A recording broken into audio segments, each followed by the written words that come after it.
What happened? The bus crashed. We're okay though, just shaken up. I don't remember being in any crash.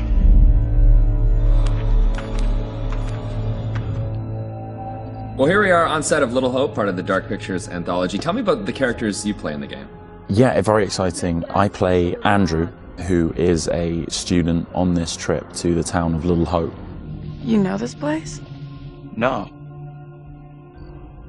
I mean, I don't think so. I also play Anthony and I play Abraham, all existing at different time periods in different places. Is it tough to balance it all and to kind of jump back between these characters as you go through it? A little bit. I've had a lot of help along the way, and we've been able to, for the most part, separate the three different guys. We have an amazing accent coach on set at all times, so she keeps me in check and puts me on the right part of the map when I stray too far. Only the devil could create a demon who so resembles me. We do look alike, which I agree is pretty damn weird. How tough is it for you to separate that and balance it all? Yeah, it's interesting. Andrew, being the character that I embody for most of the time, was a little bit easier for me. I related to him naturally. He's this socially awkward, depressed student, and I certainly as a student was pretty socially awkward and repressed, so I could relate to him a great deal. You seem uncomfortable around kids your own age. This trip is actually my first time away from home. Oh, you picked a real beauty.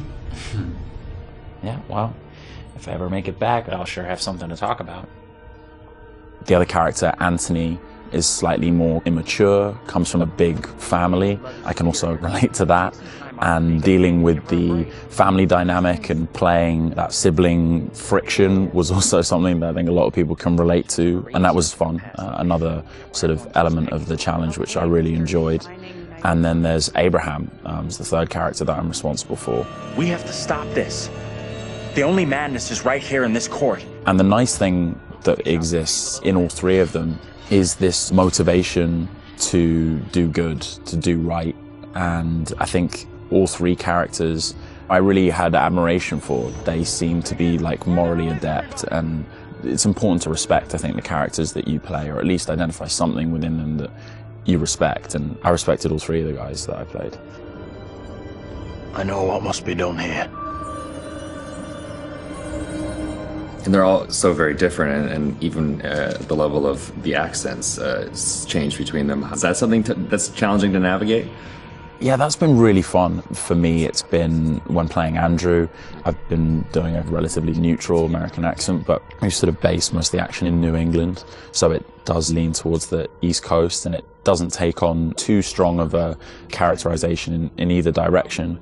The vocal work for Anthony is similar to that, but because Anthony lives within the 1970s, there's been a little bit of tweaking to the accent in order to accommodate the times.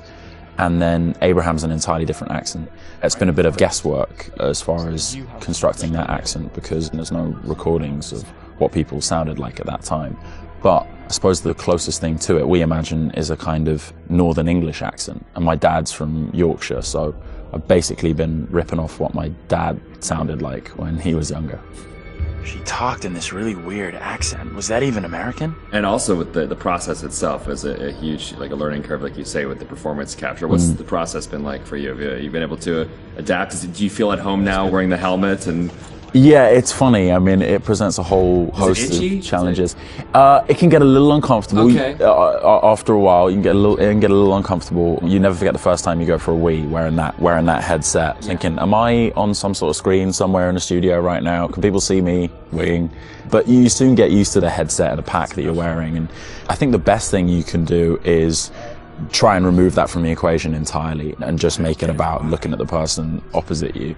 Some of the more physical stuff is challenging, because if you do want to move around and you do want to add a physical performance to whatever facial, emotional things that are being captured, you have to be careful that the sound isn't being compromised because of your movements. But, you know, in lots of ways it's been quite freeing too. We move at a great pace. There's little repetition over the same thing. There's lots of variation, but little repetition really.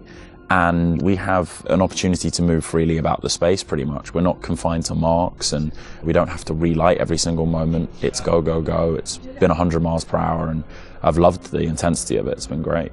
But we're looking for our bus driver. What? Have you seen him? Yeah, that's funny. What's up with the fog outside? It's pretty weird.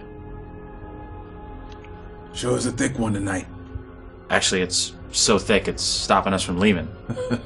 Yeah, I know that feeling. You're, trapped here too, then? I'm good. It's a whole different pace, I feel, than what you normally when you're setting up a scene and you shoot front to back, and then now it's kind of like you're just jumping in and you're just like stop, start. It must be kind of refreshing in a way. 100%, yeah. You can start in the morning and by lunch you've died and come back to life 4 or 5 times, whereas on a film set you would have had to shoot for several weeks to get that material. So you do blast through a ton of content. Run! Get the hell out of there! Look out! Yeah, it's gonna be really cool to see yourself in a video game. It's gonna be an incredible experience too. And then now your friends and family members can like play you in a game. That must be a whole weird feeling. Yeah, that is really weird. It's strange enough seeing my face on screen in anything, but you're really mad and exciting, I guess, to think about being in a video game. I guess that's like a little kid's dream in lots of ways, so I feel very lucky. It's incredible. And your friends are gonna call you, but like, I killed you. Yeah, I killed you 3 times. And they're like, good to speak to you too, bud. Yeah, thanks for the call. Would you confront your fears or would you run away? I want to say confront my fears. After this experience, I would confront my fears. Maybe previously I would have run away.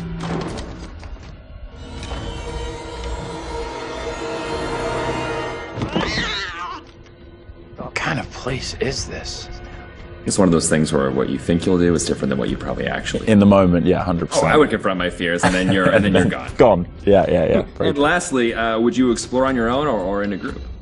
In a group, I'd have to. One of the best things about this experience has just been the camaraderie that's developed amongst the cast, and over a short period of time shooting at this intensity, it's bonded us together really quickly, and I've loved being part of the team.